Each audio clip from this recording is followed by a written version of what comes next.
அனைவருக்கும் வணக்கம். குரல் ஆடியோ புக் சேனலுக்கு அனைவரையும் வரவேற்கும் நான் உங்கள் பரிமளா. துருப்பிடித்த ஒரு பழைய டவுன் பஸ்ஸில் இருந்து இறங்கும் அந்த 4 பேர் ஷியாம் சுந்தர், பிரபுரா, சாந்தமதி மற்றும் தீப்தா. இவர்களின் வருகை அமைதியான குயில்தோப்பு கிராமத்தில் என்ன மாதிரியான சலசலப்பை ஏற்படுத்தப் போகிறது? எழுத்தாளர் மகேஸ்வரன் அவர்களின் குயில்தோப்பு மரணம் விறுவிறுப்பான திருப்பங்களுடன் கூடிய இந்த முழு நீள கிரைம் த்ரில்லர் ஆடியோ புக்கை இப்போது கேட்டு மகிழுங்கள் நமது சேனலில். குயில்தோப்பு மரணம் அத்தியாயம் 1. யாரது குயில்தோப்பு? ஜல்தியா இறங்குங்க சொல்லிவிட்டு அந்த கண்டக்டர் நீளமாய் விசிலடிக்க துருப்பிடித்த வர்ணம் முதிர்ந்த முன்பக்கம் பின்பக்கம் கண்ணாடிகள் எல்லாம் உடைக்கப்பட்டிருந்த அந்த டவுன் பஸ் கிரீச்சிட்டு நின்றது. சூட்கேஸ்கள், ஹேர்பேக்குகள் சகிதமாய் அந்த 4 பொத்து பொத்து என்று குதித்தார்கள். அவர்களுக்கு பின்னால் இன்னும் யார் யாரோ இறங்கினார்கள். டவுன் பஸ் ஏறுகிறவர்களை ஏற்றிக்கொண்டு நகர்ந்தது. பஸ் நகரும் வரை அப்படியே அந்த இடத்திலேயே நின்று நாலாபுரமும் கண்களை அலைப்பாய விட்ட அந்த 4 இப்போது மெல்ல நடந்தார்கள். அந்த 4 ஷியாம் சுந்தர், பிரபுரா, சாந்தமதி, தீப்தா. உயரமாய் சிவப்பாய் பாபு ஆண்டனி சாயலில் இருந்தவன் ஷியாம் சுந்தர். கரு நிற ஜீன்ஸ் பேண்ட் சட்டையில் இருந்தான். மாநிலத்தில் கும்மென்ற கன்னங்களோடு டிஸ்கோ கிராப்பில் பெண்மைத்தனமான கண்களோடு இருந்தவன் பிரபுராம். ஆரஞ்சு நிறத்தில் கருப்பு பூக்களுடன் மெல்லிய வாயில் சேலையும் நீல கையும் வைத்த பிளவுஸும் அணிந்திருந்தவள் சாந்தமதி. இன்றைய தமிழ் சினி ஃபீல்டுக்கு ஏற்ற கதாநாயகி முகவெட்டும் வளவளப்பான வெண்ணெய் கட்டி உடம்புமாய் வேகமாய் தோள்களில் வழுகின்ற கருங்கூந்தலை அலட்சியமாய் கோதியவாறு கிளிப்பச்சை நிற சேலை கட்டிய தேவதையாய் சாந்தமதி தோள்களை உரசபடியே நடப்பவள் தீப்தா.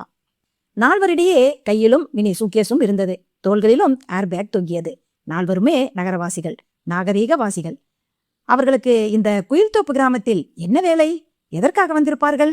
கேள்விக்குறியோடு ஆர்வமாய் அவர்களையே வெறித்தான் ஒரு பெட்டி கடைக்காரன். அவன் ஆர்வத்தை புரிந்து கொண்டவர்களாய் அந்த பெட்டிக்கடையை நோக்கி நடந்தார்கள். இந்தப்பா 2 சிகரெட் கொடு. கடைக்காரனிடம் ஒரு 5 ரூபாய் தாளை நீட்டினான் ஷியாம் சுந்தர். கடைக்காரன் அவசரமாய் அந்த 5 ரூபாய் தாளை வாங்கி கல்லாவில் போட்டுவிட்டு 2 சிகரெட்டையும் மீதி சில்லறையையும் அவனிடம் நீட்டியபடி கேட்டான். சாரெல்லாம் யாரு? ஊருக்கு புதுசுங்களா? ஆமாப்பா என்றபடியே ஒரு சிகரெட்டை தன்னுடைய உதட்டில் பொருத்தி கொண்டு இன்னொன்றை பிரபுராமிடம் நீட்டினான் ஷியாம் சுந்தர். இருவரும் சிகரெட்டை பற்ற வைத்துக் கொண்டார்கள். சாரெல்லாம் யார் வீட்டுக்கு போறாப்ல? கடைக்காரன் அவர்களை விடுவதாய் இல்லை. மறுபடியும் கேட்டான். நாங்க யார் வீட்டுக்கும் வரல. பின்ன ஒரு ஆராய்ச்சிக்காக வந்திருக்கிறோம். ஆராய்ச்சியா என்று கேட்ட கடைக்காரனின் முகம் சுருங்கியது. கண்களில் கலவரம் சட்டென படர்ந்து மறைந்தது. ஆமாம், ஆராய்ச்சிக்காக தான் நாங்க இங்க வந்திருக்கிறோம். இந்த ஊர்ல ஒரு பெரிய கோவில் ஒண்ணு இருக்குது இல்லையா? அங்க இருக்கிற அபூர்வமான சிற்பங்களை பத்தியும் ஆயிரங்கால் சிற்ப மண்டபத்தை பத்தியும் தான் ஆராய்ச்சி பண்ண போறோம். ஐயோ, அந்த கோயிலுக்குள்ளேயா ஆராய்ச்சி செய்ய போறீங்க? அதுக்குள்ள இப்பெல்லாம் யாருமே போக முடியாது. ஏன்? பாழடைஞ்சு போயிடுச்சு. வெறும் கல்லும் முள்ளுமா செடி கொடிங்க மண்டி போய் கோவில் பூரா வவ்வாலும் பூரானும் பாம்புமா தான் இருக்கு. முன்னெல்லாம் அந்த கோவில் சாமிக்கு ஒருவேளை பூஜையாவது நடக்கும். இப்ப அதுவும் இல்ல. அங்க இருக்கிற பாம்புகளுக்கு பயந்துகிட்டு அந்த பக்கம் தலை வச்சு கூட படுக்கிறது இல்ல குருக்கள். அப்படியா? ஷியாம் சுந்தர் ஏளனமாய் சிரித்தான். ஆமா, எங்க தங்கி ஆராய்ச்சி பண்ண போறீங்க? ஜமீன் மாளிகையில. ஜமீன் மாளிகையிலையா? கடைக்காரனின் முகத்தில் திடீரென வியர்வை வெள்ளம். ஆமா, ஜமீன் மாளிகையில தான் தங்க போறோம். இந்த குயில்தோப்பு ஜமீனுக்கு ரொம்ப வேண்டிய ஒருத்தர் எங்க பட்டணத்துல இருக்கார். அவர் மூலமா நாங்க இந்த ஜமீன்ல தங்கறதுக்கு ராஜமாதாவுக்கு கை லெட்டரும் கொண்டு வந்திருக்கிறோம். அதோட லெட்டர் மூலமா இந்த ஜமீன் ராஜமாதா கிட்ட அனுமதியும் வாங்கியிருக்கிறோம் என்றான் பிரபுராம். சரி, நாங்க புறப்படுறோம். ஜமீன் மாளிகைக்கு எப்படி போகணும்னு வழிய காட்டுறீங்களா? அதோ எதிரில போற செம்மண் ரோட்ல நடந்து போனா ஜமீன் மாளிகை வந்துடும். அப்புறம் நாங்க வர்றோம். ரொம்ப நன்றி. நன்றியெல்லாம் ஒன்றும் வேண்டாம். ஒன்னு சொன்னா கோவிச்சுக்க மாட்டீங்களே. 4 அந்த கடைக்காரனை குழப்பமாய் நோக்க அவன் மெல்லிய குரலில் சொன்னான். நீங்களெல்லாம் படிச்சவங்க, நல்லது எது கெட்டது எதுன்னு தெரிஞ்சவங்க. இருந்தாலும் சொல்றேன், இந்த ஊரு ஜமீன் மாளிகையில தங்குறதோ அந்த பாலடைஞ்ச கோயில்ல ஆராய்ச்சி பண்றதோ ரொம்ப ஆபத்தான விஷயம். எவ்வளவு சுருக்கா வந்த வேலையை முடிக்க முடியுமோ அதை முடிச்சுக்கிட்டு நல்லபடியா பட்டணத்துக்கு போய் சேர்ந்துடுங்க. பார்த்தா சின்ன ஜிருசுகளா இருக்கீங்க. அதுதான் மனசு கேட்கல, சொல்லிட்டேன். என்ன ஏதுன்னு தோண்டி துருவி கேட்காதீங்க. ஜமீனுக்கு போயிட்டீங்கன்னாலே எல்லா விஷயமும் தன்னால தெரிஞ்சிடும்.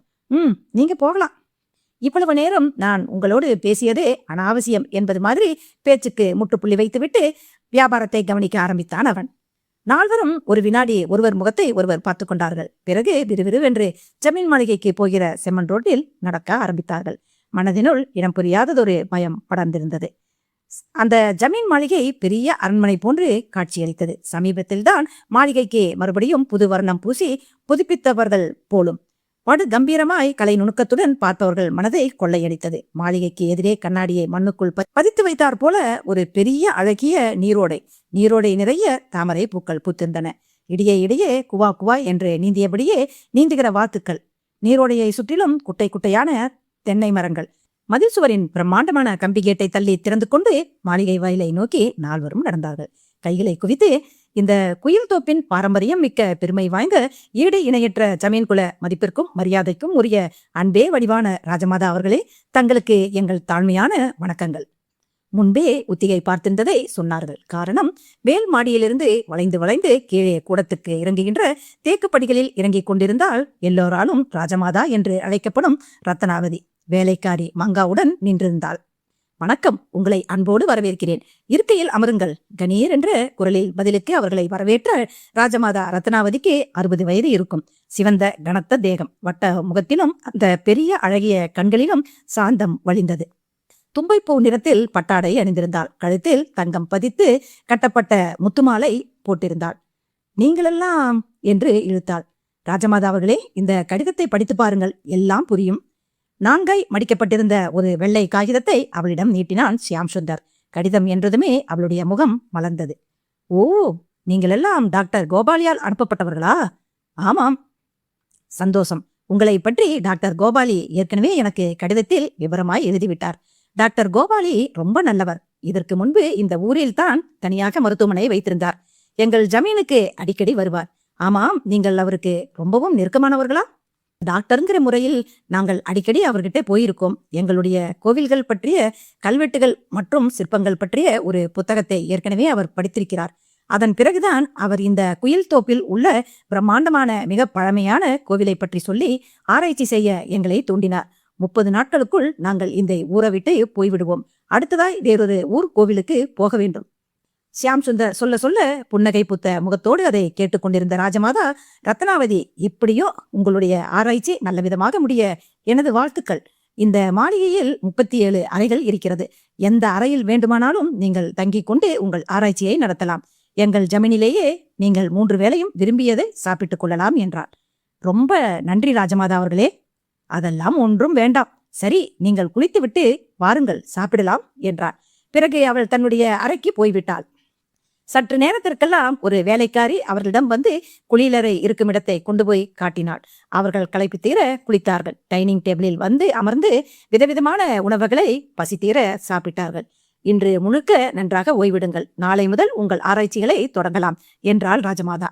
ஷியாம் சுந்தரும் பிரபுராமும் ஓர் அறையிலும் சாந்தமதியும் தீப்தாவும் ஒரு அறையிலும் தங்கிக் கொண்டார்கள். 2 பக்கத்து பக்கத்து அறைகள். அத்தியாயம் 2. மறுநாள், ராஜமாதா அவர்களே, இந்த பாலடைந்த கோவில் 1000 வருடங்களுக்கு முன்பே கட்டப்பட்டதாம். ராஜதன சுந்தரபூபதிங்கிற ஜமீன்தாரால் தான் இது கட்டப்பட்டதாம். வழி வழியா ராஜதன சுந்தரபூபதி வாரிசுகளாலே ஒழுங்கா பராமரிக்கப்பட்டு வந்திருக்கு. தினமும் 5 கால பூஜை பண்ணிக்கிட்டு இருந்திருக்காங்க. ஒவ்வொரு வருடமும் சித்திரை மாச பௌர்ணமி அன்னைக்கு ஆரம்பிச்சு தொடர்ந்து 21 நாள் திருவிழாவை கொண்டாடி இருக்காங்க. ஒவ்வொரு நாளும் ஒரு வாகனத்துல சாமியை ஊர்வலமா தூக்கிட்டு போவாங்களாம். ஊர்வலத்துக்கு முன்னால பட்டு துணி போர்த்தப்பட்ட 50 யானைகள் அழகா அணியணியாக போகுமாம். பின்னாலையும் அதே மாதிரி பட்டு துணி போர்த்தப்பட்ட 50 யானைகள் மேளம் தாளம் ஆட்டம் பாட்டம் கொண்டாட்டம் தான்.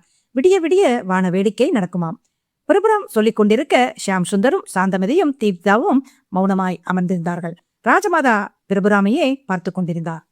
இப்படியெல்லாம் சீரும் சிறப்புமா 8பட்டி கிராமமும் வியக்கும்படியா கோவிலை ஜமீன்காரங்க பராமரிச்சு வந்திருக்காங்கன்னு கோவிலோட முகப்புல இருக்கிற வெங்கல கொடி கம்பத்துக்கு கீழே இருக்கிற கல்வெட்டு சொல்லுது. இதெல்லாம் நிஜம்தானா ராஜமாதா அவர்களே? பிரபுராம் ஆழமாய் அவள் கண்களை பார்த்தான். ஆமாம், கல்வெட்டில் எழுதப்பட்டிருப்பதெல்லாம் உண்மைதான். நானும் கேள்விப்பட்டிருக்கிறேன். ஒரு காலத்தில் சீரும் சிறப்புமாய் இருந்த கோவில் இப்படி பாழடைந்து போக காரணம் வெள்ளைக்காரர்கள்தான். நம் நாடு முழுக்க வெள்ளைக்காரர்களுக்கு அடிமைப்பட்டு கிடந்தபோது இந்த குயில் தோப்பு ஜமீன் எம்மாத்திரம். வெள்ளைக்காரர்களுக்கு பயந்து வாழ வேண்டிய சூழ்நிலை. ஜமீனின் வருமானம் எல்லாம் அவர்களுக்கு கப்பம் கட்டவே போதவில்லை. அப்போதுதான் கோவில் பராமரிப்பு தடைப்பட்டது.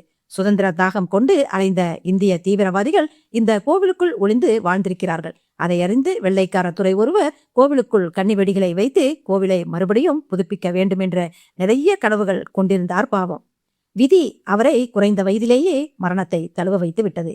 அவரோடு அவருடைய ஆசைகளும் புதைக்கப்பட்டு விட்டது. இதை சொல்லுகிற போது ராஜமாதாவின் கண்களில் கண்ணீர் வழிந்தது. குரல் அடைத்து கொண்டது. பேச்சை நிறுத்தினாள். சற்று நேரம் மௌனம் நிலவியது.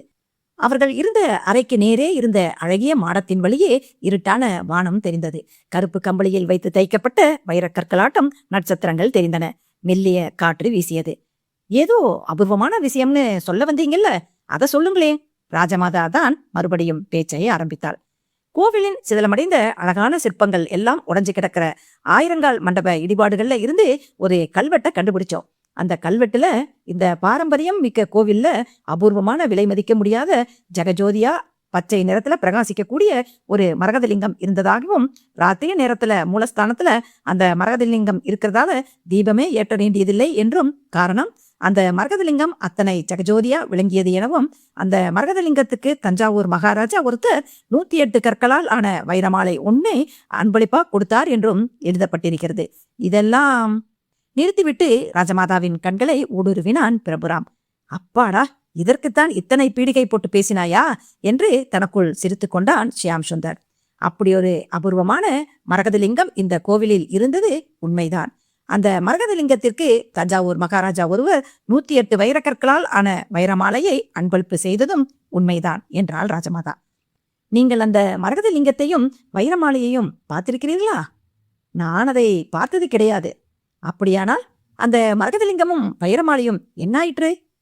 தெரியவில்லை. வெள்ளைக்காரர்களுக்கு அடிமைப்பட்டு கிடந்த சமயத்தில் அந்த மரகதலிங்கமும் வைரமாலையும் அவர்களுடைய கண்ணில் பட்டால் அவர்கள் நாட்டிற்கு கொண்டு போய் விடுவார்கள் என்ற பயத்தின் காரணமாய் எங்கள் ஜமீன் முன்னோர்கள் அப்போதே அந்த மரகதலிங்கத்தையும் வைரமாலையையும் எங்கேயோ பத்திரமாய் ஒளித்து வைத்து விட்டார்களாம். எங்கள் ஜமீன் ராஜாக்கள் வழி வழியாய் அந்த ரகசியத்தை காப்பாற்றி கடைசியில் என் கணவர் ராஜமார்த்தண்ட பூபதி அவர்களோடு அந்த ரகசியம் மடிந்து விட்டது. அந்த மரகதலிங்கத்தையும் வைரமாலையையும் பார்க்க வேண்டும் என்றும், அந்த மரகதலிங்கத்தையும் கண்குளிர வழிபட வேண்டும் என்றும் கொள்ளை ஆசை. என் கணவரிடம் எத்தனையோ முறை அந்த ரகசியத்தை கேட்டிருக்கிறேன். அவர் கடைசி வரை அதை எனக்கு கூறவே இல்லை. இறக்கும் போது எனக்கு அந்த ரகசியத்தை கூறுவார் என்றுதான் காத்திருந்தேன். ஆனால் அல்ப ஆயுசில் துக்கத்திலேயே அவர் உயிர் பிரிந்துவிட்டபடியால் அதற்கு வாய்ப்பே இல்லாமல் போய்விட்டது. பெருமூச்சு விட்டாள் ராஜமாதா. ஒருவித ஏக்கம் அவள் முகத்தில் படர்ந்திருந்தது.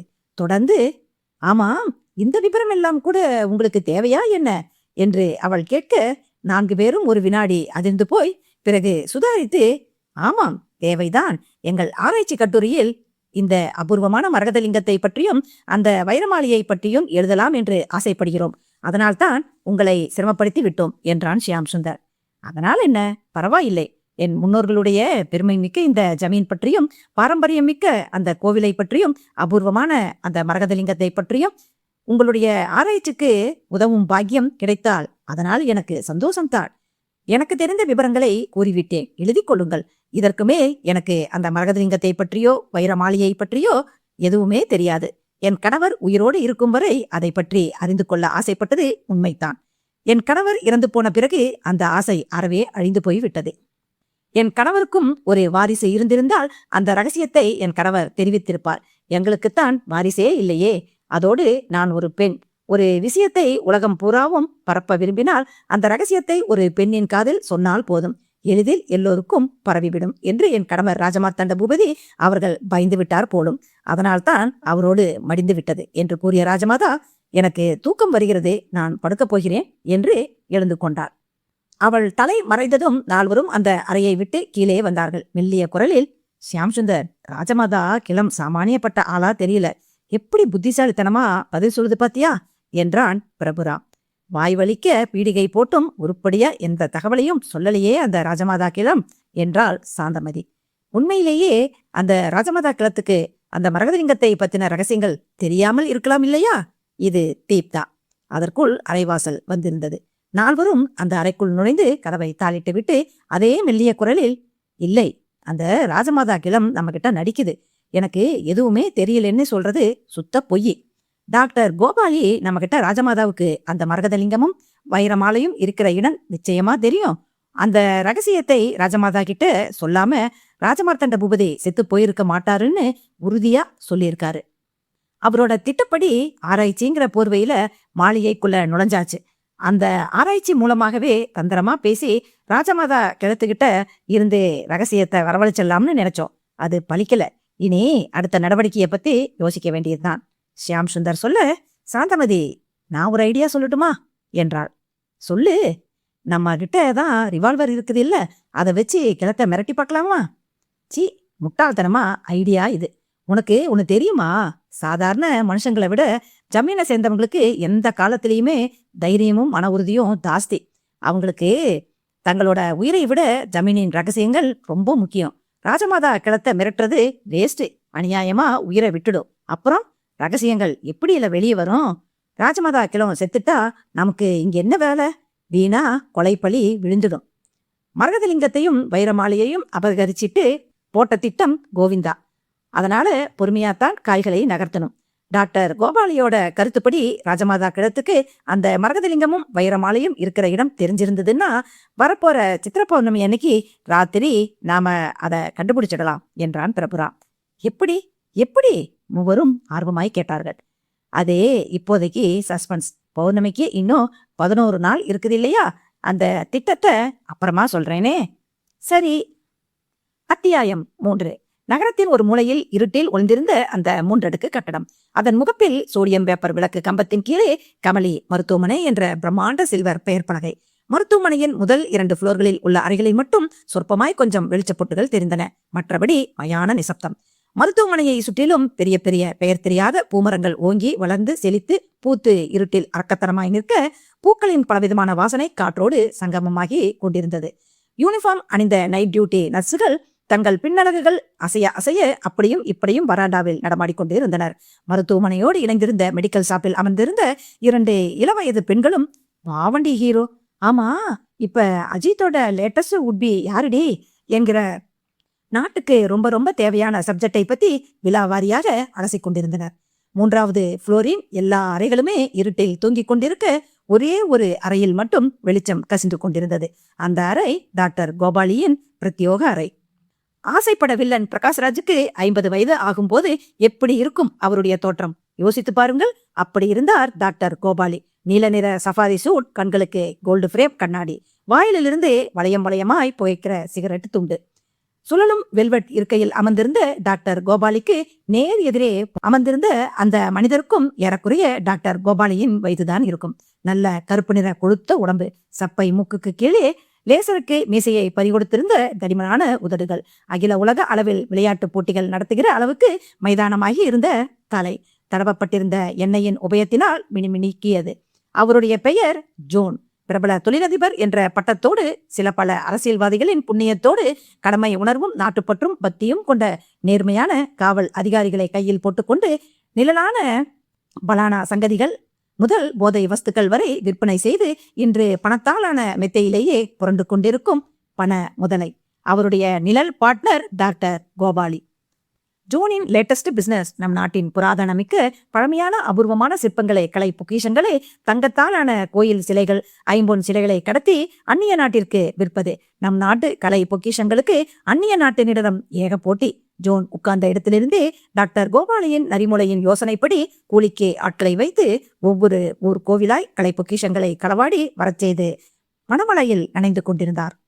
ஜோன், டாக்டர் கோபாலி இருவருடைய சமீபகால குறிக்கோள் தான் ரகசியமாய் குயில்தோப்பு ஜமீன் மாளிகையில் இருக்கும் அந்த விலை மதிக்க முடியாத மரகதலிங்கத்தையும் வைரமாலையும் கடத்துவது. திட்டப்படி அந்த மரகதலிங்கமும் வைரமாலையும் கிடைத்துவிட்டால் நினைத்தே பார்க்க முடியாத அளவுக்கு கோடிக்கணக்கில் அவை இரண்டும் விலை போகும். இப்போது இருவரும் அதை பற்றித்தான் தீவிரமாய் மெல்லிய குரலில் ஆலோசித்துக் கொண்டிருந்தார்கள். டாக்டர், என்ன ஜோன், குயில்தோப்பு ஜமீனுக்கு யார் யார அனுப்பி வச்சிருக்கீங்க? ஷியாம் சுந்தர், பிரபுராம், சாந்தமதி, தீப்தான்னு மொத்தம் 4 பேரை அனுப்பி வச்சிருக்கேன் என்றவர் தொடர்ந்து, அவங்க அங்க போய் இன்னையோட 1 வாரம் முடிஞ்சிருச்சு என்றார். ஏதாவது தகவல் அனுப்புனீங்களா? இல்ல, நான் தான் கடிதம் மூலமாகவோ டெலிபோன் மூலமாகவோ எந்த தகவலையும் பரிமாற்றம் செய்ய வேண்டாம்னு சொல்லி அனுப்பியுள்ளேன். யாருக்காவது கொஞ்சமாய் சந்தேகம் வந்தாலும் போதும், பிரச்சனைக்கு பிரச்சனை, அதோடு நம்ம திட்டமும் வீணாகி விடும். ஆமாம், அந்த 4 பேரும் நம்பகமானவர்கள் தானே? தாராளமா ஏற்கனவே 2-3 ஊர்களில் ஆராய்ச்சி என்று சொல்லிக்கொண்டு போய் கோவில்களில் தங்கி அபூர்வமான தெய்வ சிலைகளை கொள்ளையடித்து நமக்கு கொடுத்தவர்கள் அவர்கள். அதை மறந்துவிட்டீர்களா? நான் அதை மறக்கவில்லை. ஆனால் இந்த முறை நாம் ஒப்படைத்திருப்பது மிகப்பெரிய விஷயம். அவர்கள் கொள்ளையடித்து வரப்போவது விலை மதிக்க முடியாத பொக்கிஷங்கள் என்று தெரிந்தால் பொக்கிஷத்தை கைப்பற்றியதும் நமக்கு அல்வா தந்துவிடப் போகிறார்கள். அதற்காக கேட்டேன் என்று ஜோன் சொல்லி முடிக்க பலத்த குரலில் டாக்டர் கோபாலி சிரித்தார். அவர்கள் 4 பேரும் அப்படிப்பட்டவர்கள் இல்லை. ஒப்படைத்த காரியத்தை திறமையாக சீக்கிரமாக முடிக்கிற பட்சத்தில் அவர்கள் ஒவ்வொருத்தருக்கும் தலைக்கு 5 லட்சம் தர்றதா ஆசை காட்டியிருக்கிறேன். அதை அவங்களும் முழுமையா நம்பிட்டாங்க. 5 லட்சங்கிறதால ரொம்ப ஆர்வமா இந்த மரகதலிங்க விஷயத்துல இறங்கியிருக்காங்க. பட் அந்த மரகதலிங்கமும் வைரமாலையும் நம்ம கைக்கு வந்த உடனேயே அவங்களுக்கு நான் என்ன கொடுக்க போறேன்னு தெரியுமா? என்ன கொடுக்க போறீங்க? மரணம். சொல்லிவிட்டு டாக்டர் கோபாலி சிரித்தார். நானும் இதைத்தான் நினைச்சேன். நீங்க சொல்லிட்டீங்க. Very good. காரியம் சக்சஸ் ஆன மறு நிமிஷமே அவங்க கணக்க செட்டில் பண்ணிடணும். இல்லாட்டி நாளை பின்ன அவங்கள போலீஸ் மோப்பம் பிடிச்சதுன்னா நம்மள காட்டி கொடுத்துருவாங்க. இருவரும் ஆளுக்கு ஒரு பெக் விஸ்கியை தொண்டைக்குள் இறக்கி கொண்டிருந்தார்கள். அந்த 4 பேரையும் தீர்த்து கட்டுறதும் பாடிகளை டிஸ்போஸ் பண்றதும் வெரி வெரி சிம்பிள்.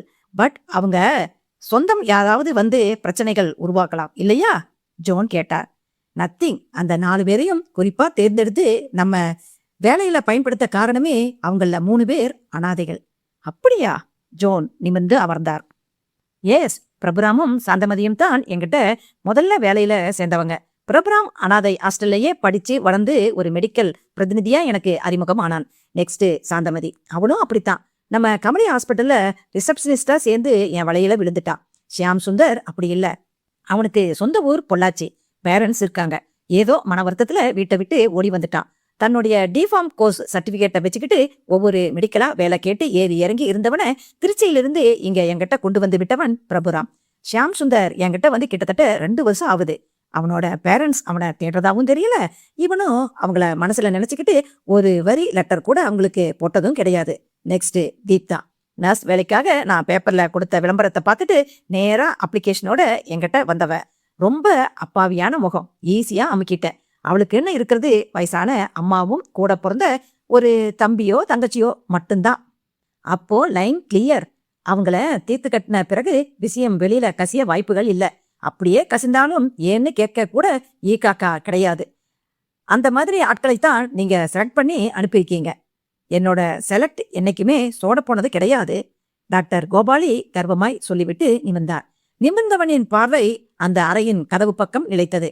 மனதனுள் ஏதோ நினைத்து கொண்டவராய் விருட்டென்று இருக்கையிலிருந்து எழுந்து வேகமாய் கதவை நோக்கி சென்று தாழ் போடாமல் சாத்தப்பட்டிருந்த வளவளப்பான அந்த தேக்குமர கதவை உள்பக்கமாய் இழுத்து திறக்க வெளியே தோளில் சரிந்திருந்த தம்பம் பையின் வாரை விரல்களால் நெருடியபடி மகிழ்ச்சியான கண்களோடு வியர்வை வழிகிற முகத்தோடு அந்த அழகிய இளம்பெண் நின்றிருந்தார். எக்ஸ்கியூஸ் மீ சார், நான் உள்ள வரலாங்களா? தன்னுடைய ஒயின் வழிகிற குரலில் கேட்டபடியே டாக்டர் கோபாலியின் பதிலுக்கு கூட காத்திருக்காமல் உள்ளே நுழைய டாக்டர் கோபாலி, ஸ்டாப் ஸ்டாப், யாருமா நீ என்றார் அதட்டலாய்.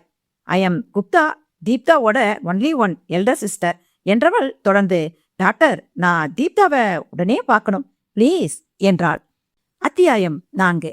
குயில்தோப்பு ஜமீன் மாளிகையின் மேல்முகப்பில் ஜில்லென்ற மொசைக்கில் ஷியாம் சுந்தர், பிரபுராம், சாந்தமதி, தீப்தா 4 பேரும் பக்கம் பக்கமாய் அமர்ந்திருந்தார்கள். மேலே குவிந்திருந்த ஆகாயம் முழுக்க ஒரே இருள். ஆசைக்கு கூட ஒரு நட்சத்திரத்தை காணும். இருட்டை கிழித்துக்கொண்டு ஈரமான காற்று வீசியது. எங்கிருந்தோ ஒரு நாயின் உலை சத்தம் தெளிவாய் கேட்டது. ஷியாம் சுந்தர், மணி இப்ப எத்தனை? பிரபுராம் கேட்டான். 9:15. ராஜமாதா கிடம் தூங்கியிருக்குமா? அது 8:45 குரட்ட விட ஆரம்பிச்சாச்சு.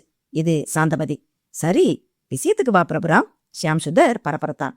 டாக்டர் கோபாலி இந்த குயில்தோப்பு கிராமத்துல கிளினிக் வச்சு நடத்திக்கிட்டு இருந்த சமயத்துல ஒரு நாள், அதாவது அன்னைக்கு ராத்திரி முழு பௌர்ணமியாம். அன்னைக்கு மத்தியானம் இந்த ஜமீனை சேர்ந்த வேலைக்காரன் ஒருத்தன் ஒரு பெரிய பிரம்பு கூடையை வச்சுக்கிட்டு கோபாலியோட கிளினிக் கட்டடத்துக்கு பின்னால இருந்த ஒரு வில்வ மரத்துல இருந்து கூடை நிறைய வில்வ இலைகளை பறிச்சுக்கிட்டு போயிருக்கான். ஆரம்பத்துல அதை சாதாரணமா நினைச்ச டாக்டர் கோபாலி அந்த வேலைக்காரன் ஒவ்வொரு பௌர்ணமி அன்னைக்கு மத்தியானமும் அந்த வில்வ மரத்துல இருந்து வில்வ இலைகளை பறிக்க ஆரம்பிச்சதும் மெல்ல அவங்கிட்ட பேச்சு கொடுத்து எதுக்காக இந்த வில்வ இலைகள் அப்படின்னு கேட்டிருக்காரு.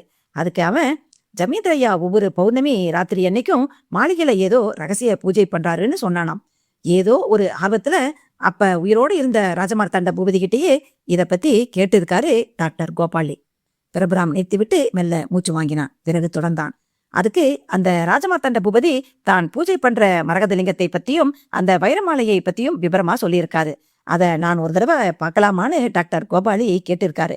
இது எங்க ஜமீனோட பொக்கிஷம். அது இருக்கிற இடம் ரொம்ப ரகசியம். நானே மாசத்துல ஒரு நாள், அதுவும் பௌர்ணமி அன்னைக்கு ராத்திரி மட்டும்தான் பார்ப்பேன். விடியற வரை வில்வ இலைகளால பூஜை பண்ணுவேன். அந்த மரகலிங்கத்தையும் வைரமாலையையும் என்னோட மனைவி ராணி ரத்னாவதி கூட இதுவரை ஒருமுறை கூட பார்த்தது இல்லை. என்னிடம் அதை பார்க்க வேண்டும் என்று எத்தனையோ முறை மன்றாடி இருக்கிறாள். நான் அவளையே அனுமதித்தது இல்லை என்று சொல்லி டாக்டர் கோபாலியின் ஆசைக்கு முற்றுப்புள்ளி வைத்து விட்டார். அத்தோடு டாக்டர் கோபாலி அதை மறந்தும் விட்டார். ஆனால் ராஜமார்த்தாண்ட பூபதி செத்துப்போன பிறகும் அந்த வேலைக்காரன் வில்வ இலைகளை கூடை நிறைய பறித்து போயிருக்கிறான். கேட்டதற்கு ராஜமாதா அம்மா தன் கணவரோட பூஜையை விடாம ஒவ்வொரு பௌர்ணமி அன்னைக்கு ராத்திரியும் பண்றாங்கன்னு சொல்லியிருக்கான். அதுக்கப்புறம் டாக்டர் கோபாலி ராஜமாதா கிட்ட அதை பத்தி கேட்டுக்கல. ராஜமார்த்தாண்ட பூபதி செத்து போறப்போ அந்த மரகதலிங்கமும் வைரமாலையும் இருக்கிற ரகசிய இடம் கண்டிப்பா ராஜமாதா கழுத்துக்கும் தெரியும். அதனால்தான் அவ்வளவு கண்டிப்பா கூறியிருக்கிறார். பிரபுராம் முடித்தான். டாக்டர் கோபாலியோட கணிப்புப்படி அந்த ரகசியம் ராஜமாதாவுக்கு தெரிந்திருக்கும் பட்சத்துல வர்ற பௌர்ணமி அன்னைக்கு ராத்திரி ராஜமாதா அந்த மரகதலிங்கத்தை நிச்சயம் பூஜை பண்ணுவாங்க. அதுக்காக அன்னைக்கு மத்தியானம் வில்வ இலைகளை வேலைக்காரனை விட்டு பறிச்சு வரவ செய்யும். அப்பவே நாம அதை தெரிஞ்சுக்கலாம். உஷாராய் அன்னைக்கு ராத்திரி முழுக்க தூங்காம இருந்து அந்த மரகதலிங்கமும் வைரமாலையும் இருக்கிற இடத்தை கண்டுபிடிக்கணும். அப்படித்தானே பிரபுராம் என்றான் ஷியாம் சுந்தர். அதேதான். வர்ற பௌர்ணமி அன்னைக்கு எப்படியாவது கண்டுபிடிச்சிடணும். அந்த மரகதலிங்கமும் வைரமாலையும் நம்ம கண்ணுல பட்ட அடுத்த நிமிஷமே ராஜமாதா கிழத்தை ரிவால்வரை யூஸ் பண்ணி பரலோகம் அனுப்புறோம். அப்பவே பொக்கிஷத்தோட எஸ்கேப் ஆயிடுறோம். பிரபுராம் உற்சாகமாய் சொல்ல சொல்ல, வேலைக்காரி மங்கா மாடசாமி இவங்கள மட்டும் விட்டு வைக்கலாமா? அவங்களையும் அன்னைக்கே பரலோகம் இனாமா ராஜமாதாவோட அனுப்பி வச்சிட வேண்டியதுதான். ஓகே, அதுவும் சரிதான். ஆமா, இன்னையிலிருந்து பௌர்ணமிக்கு இன்னும் எத்தனை நாள் இருக்கு? 17 நாட்கள். அந்த பௌர்ணமி ராத்திரி என்று அவர்களுக்கு எத்தனை பெரிய விபரீதம் காத்திருக்கிறதே என்பது தெரியாமல் நால்வரும் எழுந்தார்கள். என்னது, தீப்தாவ அவசரமா பார்க்கணுமா? அப்படி என்னம்மா குப்தா அவசரம்? உடம்புக்குள் இருந்த நடுக்கத்தை மறைத்துக்கொண்டு டாக்டர் கோபாலி கேட்க, குப்தா டாக்டர் கோபாலிக்கு எதிரே ஜோனுக்கு பக்கமாய் இருந்த ஒரு நாற்காலியில் அமர்ந்து கொண்டபடியே சொன்னாள். சார், தீப்தாவுக்காக ஒரு பெரிய குட் நியூஸ் கொண்டு வந்திருக்கிறேன். அத அவங்க கிட்ட சொல்லி இப்ப அவ பாக்குற இந்த வேலையை ராஜினாமா பண்ண வச்சு எங்க கூட ஊருக்கு கூட்டிட்டு போகணும். அதுக்காகத்தான் நான் அவசரமா புறப்பட்டு வந்தேன். தீப்தாவ நீ பாக்குறதுக்கு முந்தி நீ கொண்டு வந்த குட் நியூஸ் என்னன்னு நான் தெரிஞ்சுக்கலாமா குப்தா? தாராளமா. தலையை ஆட்டிய குப்தா உதடுகளை ஈரப்படுத்திக் கொண்டாள். கடந்த 1.5 வருஷமா தீப்தாவோட சம்பளத்துலதான் நானும் அம்மாவும் சாப்பிட்டுக்கிட்டு இருந்தோம். இப்ப 1 வீக்குக்கு முந்தி நான் படிச்சிருந்த கம்ப்யூட்டர் சயின்ஸ் கோர்ஸுக்கு ஏத்த ஒரு வேலை எங்க ஊர்லயே கிடைச்சிருச்சு. 2000 ரூபாய் சம்பளம். அதோட செத்துப்போன எங்க அப்பாவோட சொத்துக்களை ஒண்ணு விடாம அபகரிச்சு அனுபவிச்சு வந்துட்டு இருந்த எங்க சித்தப்பா மேல நாங்க போட்டிருந்த கேஸுல 2 நாளைக்கு முன்னாலதான் தீர்ப்பு எங்களுக்கு சாதகமா கிடைச்சிருக்கு. எங்க சித்தப்பா எல்லா சொத்துக்களையும் எங்ககிட்டயே திருப்பி கொடுத்துட்டார். பேங்க் பேலன்ஸ் பூராவையும் எங்க அம்மா பேருக்கே மாத்தியும் தந்துட்டார். அம்மாவுக்கு ஒரே சந்தோஷம், தலைகால் புரியல. கூடவே இந்த சந்தோஷத்தை சொல்றதுக்காக தீப்தா நம்ம பக்கத்துல இல்லையேடின்னு கதறி அழ ஆரம்பிச்சுட்டாங்க. இனிமே ஒரு நிமிஷம் கூட என்னால தீப்தாவை விட்டுட்டு இருக்க முடியாது. இந்த 2 வருஷமா அவ பட்ட கஷ்டமெல்லாம் போதும். இனி வேலையும் வேண்டாம், ஒன்னும் வேண்டான்னு எழுதி கொடுத்துட்டு கையோட கூட்டிட்டு வந்துடுன்னு அடம் பிடிக்கிறாங்க. அழாதம்மா, தீப்தாவோட கைய பிடிச்சி தரன்னு இழுத்துட்டு வந்து உன் முன்னால நிறுத்துறேன்னு சொல்லிட்டு தான் இங்க புறப்பட்டு வந்தேன். குப்தா விஷயத்தை முடித்தாள். ஜோனும் டாக்டர் கோபாலியும் ஒருவர் முகத்தை ஒருவர் பார்த்து கொண்டார்கள். குப்தா தன்னுடைய கண்களில் ஆர்வம் மிதக்க, தீப்தாவை கூப்பிடுறீங்களா சார் என்றாள். I am very sorry Gupta.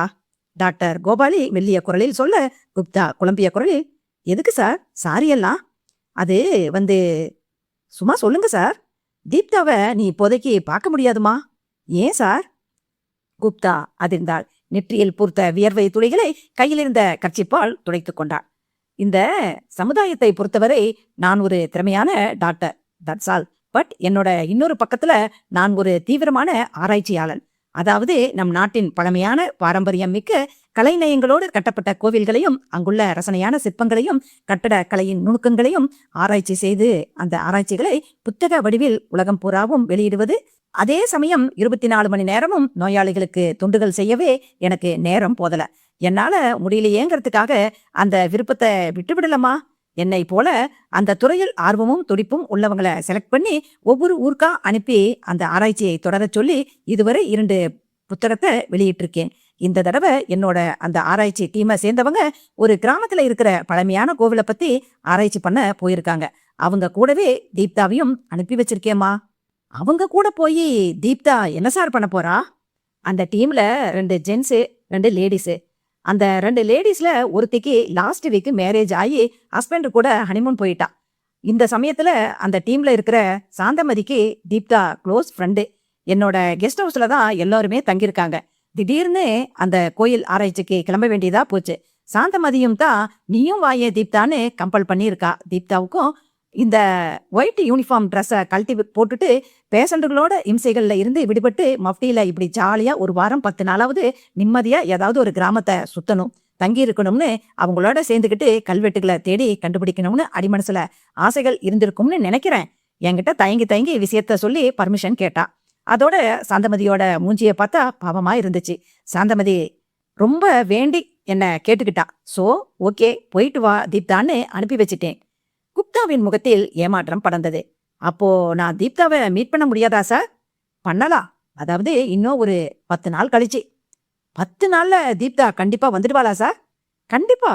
அந்த கிராமத்தோட பேர் என்ன சார்? ஏமா உனக்கு அதெல்லாம் அனாவசியமா? லெட்டர்ஸ் ஏதாவது போடலாம்னா? ஆமா சார். குப்தா தலையை ஆட்டினாள். குப்தா சொல்றேனேன்னு தப்பா எடுத்துக்காதம்மா. ஏதோ ஒரு கிராமத்துல இருக்கிற தீப்தாவுக்கு லெட்டர் போடுறது எல்லாம் வேஸ்ட்டுமா. அந்த கிராமத்து கோயில்ல அவங்க எதிர்பார்த்து போயிருக்கிற சிற்பங்களோ கல்வெட்டுகளோ திருப்திகரமா இல்லைன்னா அவங்க அடுத்த கிராமத்துல இருக்கிற கோயிலை தேடி போய்கிட்டே இருப்பாங்க. இன்னும் 2-3 நாளுக்குள்ள அவங்கள தேடி நானே போகலாம்னு இருக்கிறேன். அப்ப நீ தேடிக்கிட்டு வந்த விஷயத்த தீப்தா கிட்ட சொல்லிடுறேன். முடிஞ்சா அப்பவே ஊருக்கு அனுப்பி வச்சிடறேன். என்ன ஓகேவா? டாக்டர் கோபாலி கேட்க குப்தா 2 நிமிடங்கள் மௌனமாயிருந்து விட்டு ஓகே சார் அப்படியே செய்யுங்க என்றாள் மெல்லிய குரலே. That's good sir. கிளம்பட்டுமா? குப்தா எழுந்தாள். அதுக்குள்ளவா? இருமா, என்னோட ஹவுஸ்ல இருந்து டிபன் வரவழைக்கிறேன். சாப்பிட்டுட்டு ராத்திரி இங்கேயே தங்கி இருந்துட்டு பொழுது விடிஞ்சதும் போகலாம்.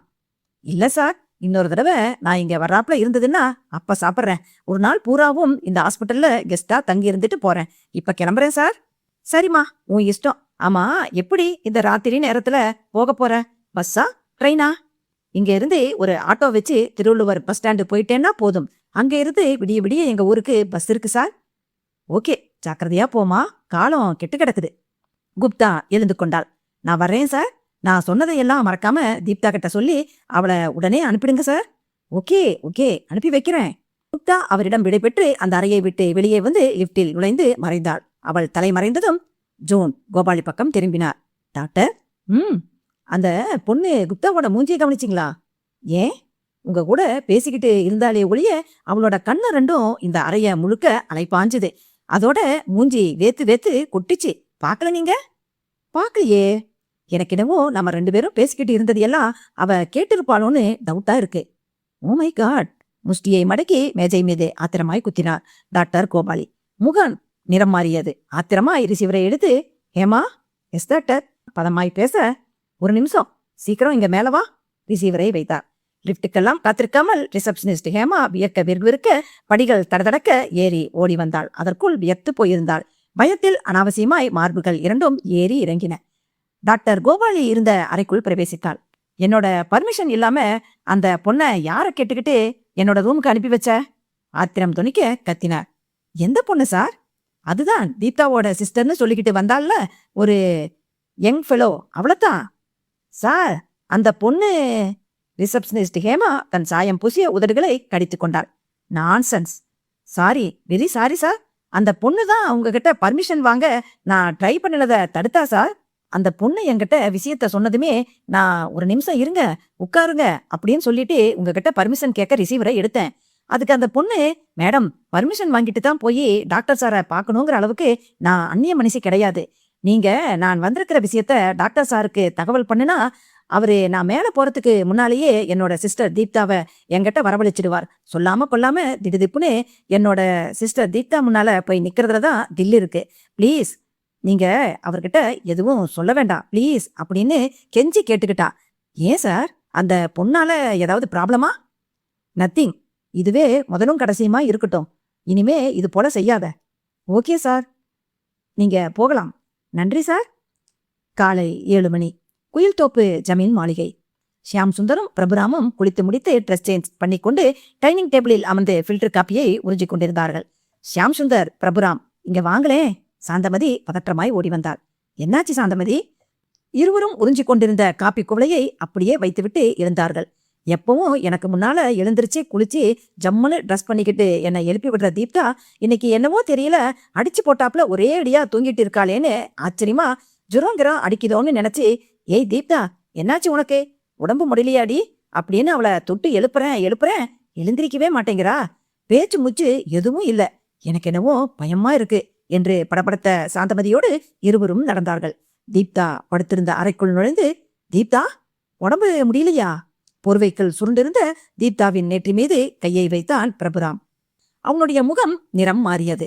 அந்த மாளிகையே தகர்க்கும் அளவுக்கு அதிர்ந்த குரலில் அலறினான். ஷியாம் சுந்தர், சாந்தமதி, தீப்தா நம்மளை விட்டுட்டு போயிட்டா. அத்தியாயம் 5.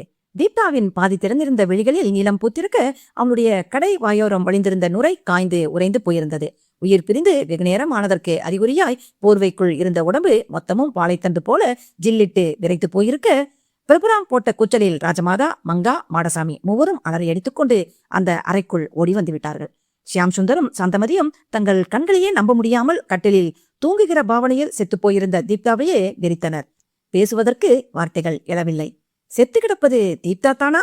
எப்படி செத்து போனாள்? தம்பி, என்ன நடந்ததுங்க? ராஜமாதா பதறினாள். கண்கள் கட்டிலின் படுத்திருந்த தீப்தாவின் மீது நிலைத்திருந்தது. ராஜமாதா அவர்களே, தீப்தாவை பாருங்களேன். தீப்தாவுக்கு என்ன ஆச்சுன்னு தெரியல. எப்படி செத்தானோ ஒன்னும் புரியலையே. ஷியாம் சுந்தர் தழுத்தான். சாந்தமதி முந்தானையினால் வாயை பொத்தியபடி கேவிக் கொண்டிருந்தாள். மங்காவும் மாடசாமியும் கைகளை பிசைந்தபடி கலங்கிய கண்களோடு ராஜமாதாவின் முகத்தை பார்த்தபடி நின்றிருக்க, ராஜமாதா மெல்ல தீப்தாவை நெருங்கினாள். தீப்தாவின் உடம்பை தொட்டு பார்த்துவிட்டு முகம் சுருக்கி உதடுகளை சுளித்தாள். பிறகு பாதி மூடியிருந்த விழிகளை நன்றாக திறந்து பார்த்துவிட்டு உடைந்த குரலில் சொன்னாள், இந்த பொண்ண விஷம் தீண்டி இருக்கு, அதுதான் செத்து போயிட்டா. விஷம்னா? பாம்பு கடிச்சிருக்கணும். ராஜமாதா சொல்ல ஷியாம் சுந்தரும் பிரபுவும் சாந்தமதியும் மடிந்து சரிந்து கீழே விழுந்து கதறி அழ ஆரம்பித்தார்கள். பச்சை குருத்து இப்படி கருகி கிடக்கே. மங்கா மடீர் மடீரென தலையில் அடித்துக்கொண்டு அழ, மாடசாமி கட்டியிருந்த முண்டாசு துணியை அவிழ்த்து முகத்தை பொத்திக்கொண்டு கேவினான். ஷியாம் சுந்தருக்கு 3 நாட்களுக்கு முன்பு அறைக்குள் படுத்திருந்த தீப்தா மீது பொத்தென்று ஒரு கருநாகம் விழுந்ததும் அந்த கருநாகத்தின் மீது தலையணையை வீசிவிட்டு அலறி எடுத்துக்கொண்டு அவள் வெளியே ஓடி வந்ததும் மாளிகையை ஒட்டியுள்ள கருவேல முட்புதரை வெட்டி தீ வைத்து கொளுத்தும்படி ராஜமாதா மாடசாமிக்கு கட்டளையிட்டதும் நினைவுக்கு வந்தது. அப்படியானால் அந்த கருநாகம்தான் தீப்தாவை தீண்டியிருக்குமோ? டாக்டர் கோபாலிக்கு எப்படி விஷயத்தை சொல்வது? வந்த திட்டம் கைகூடுகிற நேரத்தில் இப்படி ஒரு அசம்பாவிதமா? அவனுடைய கண்கள் இரண்டும் அறையை துளாவியது. அறையின் வலது பக்க சுவரில் இருந்த கம்பி வைத்த பெரிய ஜன்னல் கண்ணில் பட்டது. அந்த ஜன்னல் வழியே தான் கருநாகம் உள்ளே வந்திருக்குமோ, அல்லது மேலே உத்தரத்திலிருந்து விழுந்திருக்குமோ? தூங்கிக் கொண்டிருந்த தீப்தாவின் மீது அந்த கருநாகம் ஊர்ந்திருக்க வேண்டும். அப்போது தீப்தா புரண்டு படுத்திருக்கலாம். அந்த சமயத்தில் அந்த கருநாகம் அவளை கடித்திருக்கலாமோ? கடித்த உடனேயே தீப்தாவுக்கு விழிப்பு வந்திருக்க கூடாதா? அப்படி அவள் விழித்து விஷயத்தை சொல்லியிருந்தால் போதுமே. ஏதாவது மூலிகையை பறித்து வந்து சாறு பிழிந்து பிழைக்க செய்திருக்கலாம். ஆனால் இனி? ஷியாம் சுந்தர் முகத்தில் அரைந்து கொண்டான். ராஜமாதா சொன்னால், அன்றைக்கு இந்த பொண்ணு பாம்பை பார்த்து அலர்னாங்கிறதுக்காக நான் உடனே மாடசாமி கிட்ட அந்த கருவேல முட்புதரை அழிக்க சொன்னது எவ்வளவு பெரிய முட்டாள்தனம்னு இப்பதான் புரியுது. அந்த கருவேல முட்புதரை வெட்டி தீ வச்சு கொளுத்துனதால அதுல குடியிருந்த பாம்புகள் பூராவும் நம்ம மாளிகையில் புகுந்திருக்கணும். அதுல ஒரு பாம்பு தான் இந்த பொண்ணை தீண்டி இருக்கணும். கண்கள் கலங்கியது. மங்கா ஓடிப்போய் தீப்தாவின் மீதிருந்த போர்வையை எடுத்து உதறிவிட்டு அவளுடைய உடம்பை ஆராய்ந்தாள். தீப்தாவின் முகம், கழுத்து, தோள்பட்டை, கைகள் என உற்று பார்த்துவிட்டு தீப்தாவின் உடலை புரட்டினாள். எதுக்கு மங்கா புரட்டுற? ராஜமாதா கேட்க, பாம்பு கடிச்ச இடம் எதுன்னு பாக்குறாமா. பாம்போட பல்லுப்பட்ட இடத்த கீறி ரத்தத்தை உறிஞ்சி எடுத்து ஏதாச்சும் மருந்து வச்சு கட்டி. உயிர் தான் எப்பவோ போயிடுச்சே, இனிமே எந்த பிரயோஜனமும் இல்ல மங்கா. அதற்குள் மங்காவின் கண்களில் தீப்தாவின் கெண்டை காலோரம் அந்த கடுகு சைஸில் இருந்த பாம்பின் பற்கள் பட்ட குறி அகப்பட்டு விட, இத பாருங்க, இந்த இடத்துலதான் கடிச்சிருக்குது சொல்லிவிட்டு தீப்தாவின் வலது கெண்டைக்கால் பகுதியை கையால் சுட்டி காட்டினாள். அவள் சுட்டி காட்டதையே யாரும் கவனிக்கவில்லை. தீப்தா, என்னை விட்டுட்டு போயிட்டியே, நான் என்னடி செய்வேன்? சாந்தமதி புலம்பினாள். ராஜமாதா யாருக்கு என்ன ஆறுதல் சொல்வது என்று தெரியாமல் இடிந்து போய் உட்கார்ந்திருந்த பிரபுராமையும் ஷியாம் சுந்தரையும் பார்த்தாள். என்னோட மாளிகையில இப்படி ஒரு துர்மரணம் நடந்ததுக்காக நான் ரொம்ப ரொம்ப வேதனைப்படுறேன். உங்களுக்கு எப்படி ஆறுதல் சொல்றதுன்னே எனக்கு புரியல. நடந்ததையே நினைச்சு அலறதாலேயோ, இப்படி இடிஞ்சு போய் உட்கார்ந்துருக்கிறதாலேயோ செத்து கிடக்கிற இந்த பொண்ணு திரும்பவும் உயிரோட எழுந்து வந்துட போறது இல்ல. அதனால அவ விதி முடிச்சிட்டு இனிமே இருக்கிற நாமளாவது நல்லபடியா இருக்கணும்னு வேண்டிக்கிட்டு தைரியமா நிதானமா மேல ஆக வேண்டியத கவனிங்க. டாக்டர் கோபாலிக்கும் இந்த பொண்ணோட அம்மா அப்பாவுக்கும் தகவல் கொடுத்து வரவழைங்க. ராஜமாதா கண்களை துடைத்தபடியே தன்னுடைய அறைக்கு போய்விட பிரபுராம் மங்காவை பார்த்தான். மங்கா, என்னங்க தம்பி, இங்க போன் வசதியெல்லாம் இருக்கா? இல்லைங்களே என்றவள் சற்று யோசித்து, பக்கத்தூர் தபால் ஆபீஸ்ல போன் இருக்குதுங்க தம்பி என்றாள். அடுத்த நிமிஷம் மாடசாமியின் பழைய ஓட்டை சைக்கிளை வாங்கி கொண்டு ஷியாம் சுந்தரும் பிரபுராமும் டாக்டர் கோபாலிக்கு விஷயத்தை சொல்வதற்காக பக்கத்து ஊர் போஸ்ட் ஆபீஸுக்கு புறப்பட்டார்கள். அத்தியாயம் 6. ஜமீன் மாளிகையின் ராஜமாதாவுடைய பூஜை அறை. கீழே தரைப்பரப்பு முழுக்க சிவப்பு கம்பளம் விரிக்கப்பட்டு அட்டகாசமாய் காணப்பட்டது. அறையின் சுவர்களில் வரிசை வரிசையாய் சாமி படங்கள் கண்ணாடி பிரேம்களோடு தொங்கின. சாமி படங்களுக்கு மத்தியில் ஆளுயர ராஜமார்த்தாண்ட பூபதி படு கம்பீரமாய் சிரித்துக் கொண்டிருந்த பிரம்மாண்டமான கண்ணாடி பிரேம் போடப்பட்ட புகைப்படம் சந்தனமாலையோடு மாட்டப்பட்டிருக்க, கீழே 2 பெரிய வெள்ளி குத்துவிளக்குகள் வழிகிற எண்ணெயோடு ஜெகஜோதியாய் எரிந்து கொண்டிருக்க, கொளுத்தி ஸ்டாண்டில் சொருகப்பட்டிருந்த உயர்தர ஊதுபத்தியின் நறுமணம் புகை புகையாய் அறை முழுக்க வலம் வந்தது. மின்சாரம் கட்டாயிருந்தமையால் மேலே தொங்கிக் கொண்டிருந்த சர விளக்குகளில் புன்னகை துளி கூட இல்லை. அறையின் ஒரு மூலையில் அரக்கனை போல நின்றிருந்த ஒரு பெரிய தேக்குமர பீரோவை கொஞ்சமாய் நகர்த்தி சுவருக்கும் பீரோவுக்கும் இடையே இருந்த இடைவெளியில் பய மூச்சு விட்டபடி நின்றிருந்தாள் சாந்தமதி. பயத்தில் ஏறி இறங்குகிற மார்புகள் மீது கையை வைத்து அழுத்தி கொண்டாள். கண்கள் அலைபாய்ந்து ராஜமார்த்தாண்ட பூபதியின் படத்திற்கு கீழே சம்மணமிட்டு கண்களை மூடியபடி சிவப்பு பட்டு உடுத்தியிருந்த ராஜமாதாவின் மீது நிலைத்திருந்தது. தியானம் செய்பவளை போல காட்சியளித்த ராஜமாதாவிற்கு பக்கமாய் ஒரு பெரிய வெள்ளி தாம்பாளத்தில் வில்வ இலைகள் குவிந்திருந்தது. சாந்தமதிக்கு கால்கள் வலித்தன. இன்னும் எவ்வளவு நாளிகை இப்படி இருக்க வேண்டுமோ? வெள்ளி தாம்பாளத்தில் இருக்கும் வில்வ இலைகளை ராஜமாதா கிளம் என்ன செய்ய போகிறது? அவை நிஜமாகவே மரகதலிங்க பூஜைக்காகத்தானா? அப்படியானால் அந்த மரகதலிங்கம் எந்த இடத்தில் இருக்கும்?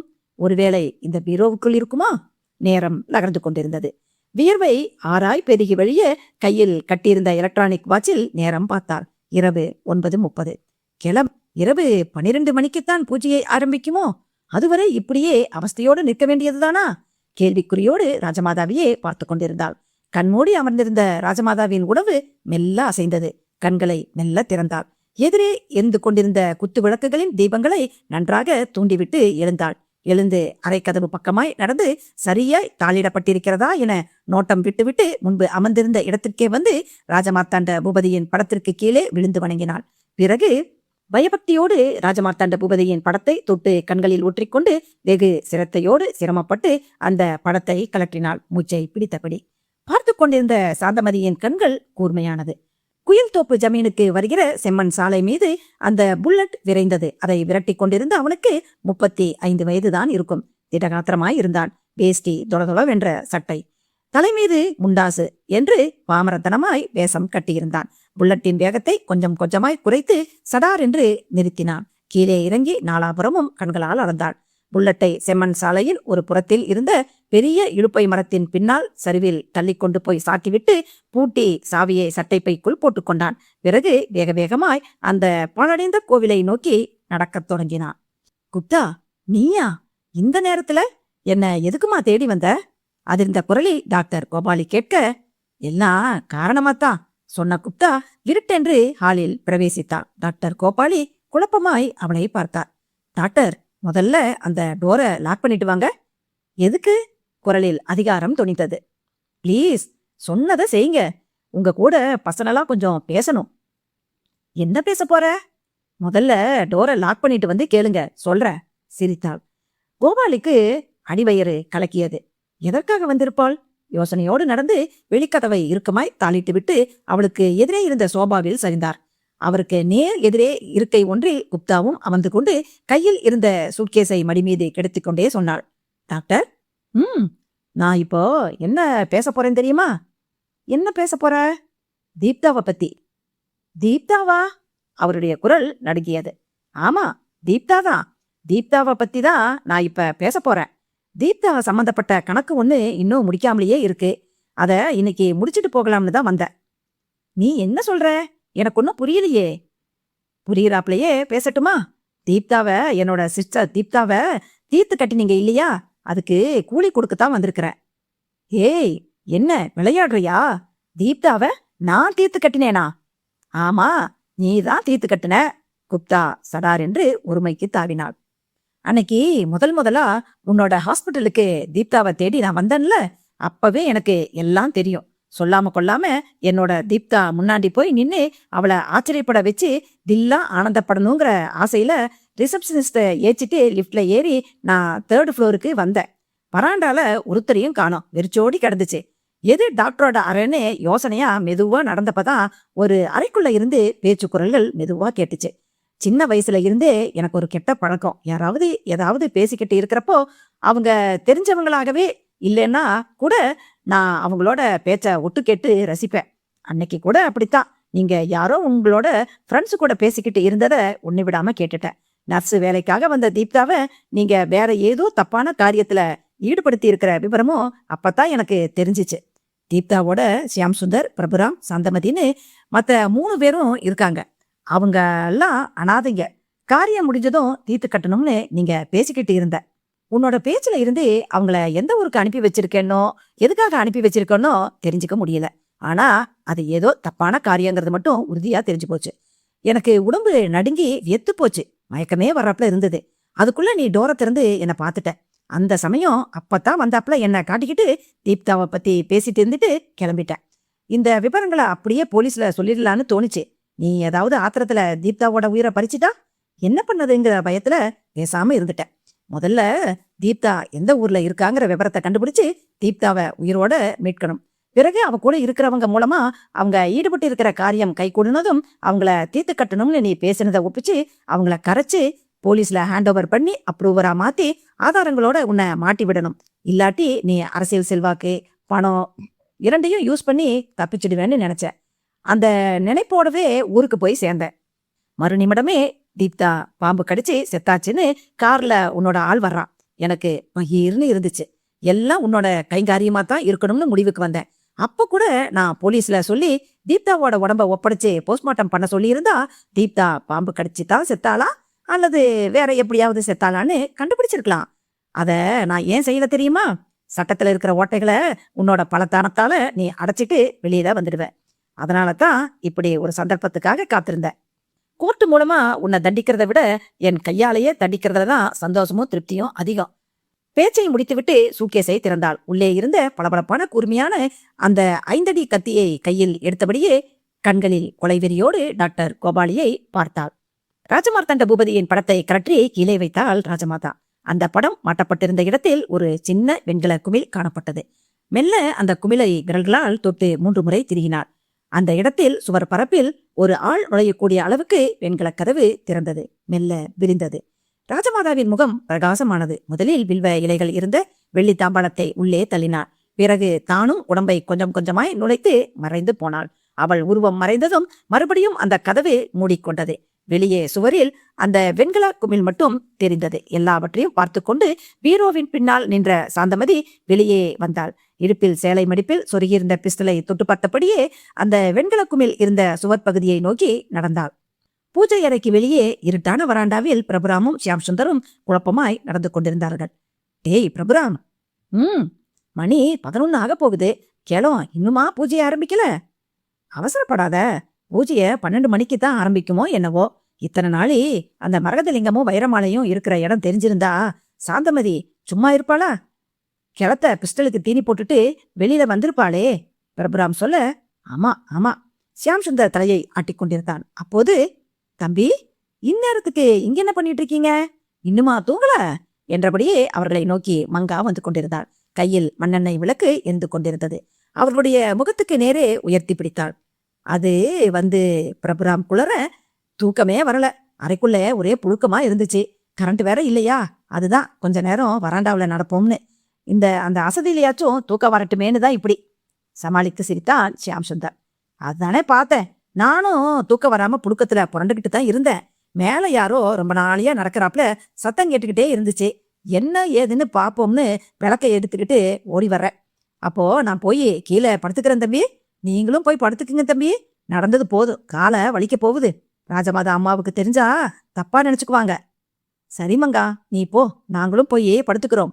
மங்கா போய்விட்டாள். அவள் போன பிறகு மங்கா இன்னும் தூங்கல பாத்தியா?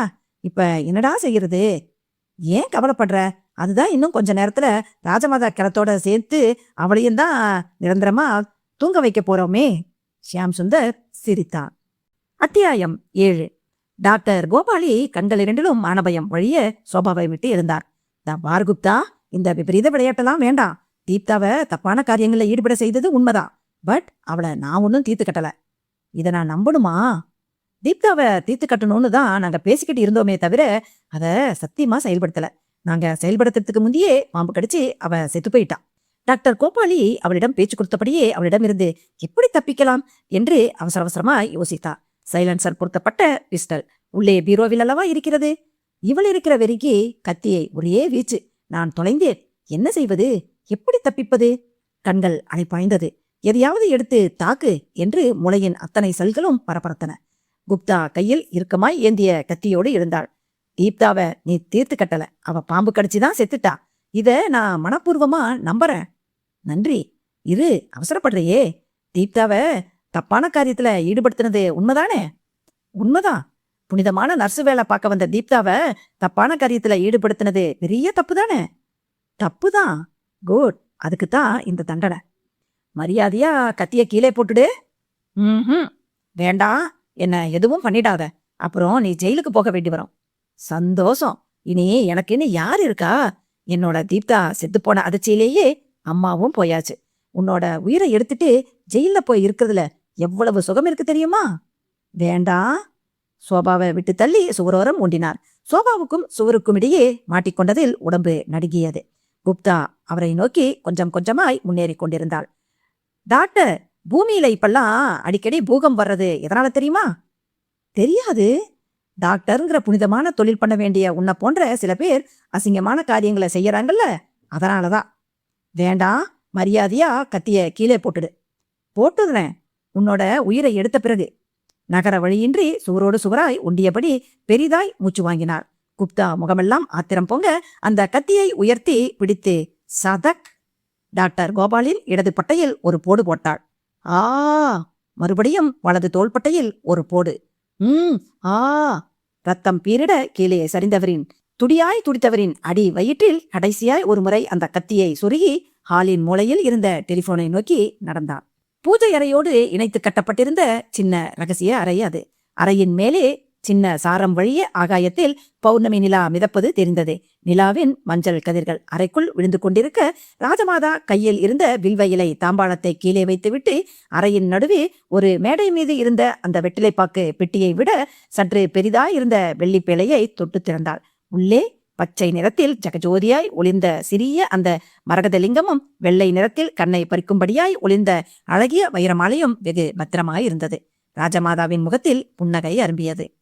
நாகம் படமெடுத்து ஆடுவதை போன்ற அமைப்பில் இருந்த சிறிய தங்க விளக்கு ஒன்றில் தீபத்தை ஏற்றினாள். ஏற்கனவே தயாராய் வைத்திருந்த சின்ன சின்னதாய் இருந்த பல வெள்ளி சொம்புகளில் ஒவ்வொன்றிலும் ஒருவித அபிஷேக பொருள் இருந்தது. அந்த மரகதலிங்கத்தையும் வைரமாலையையும் வெளியே எடுத்தான். மரகதத்தின் பச்சை வெளிச்சம் அறையை சொர்க்கமாய் மாற்றியதோ என்று தோன்றச் செய்தது.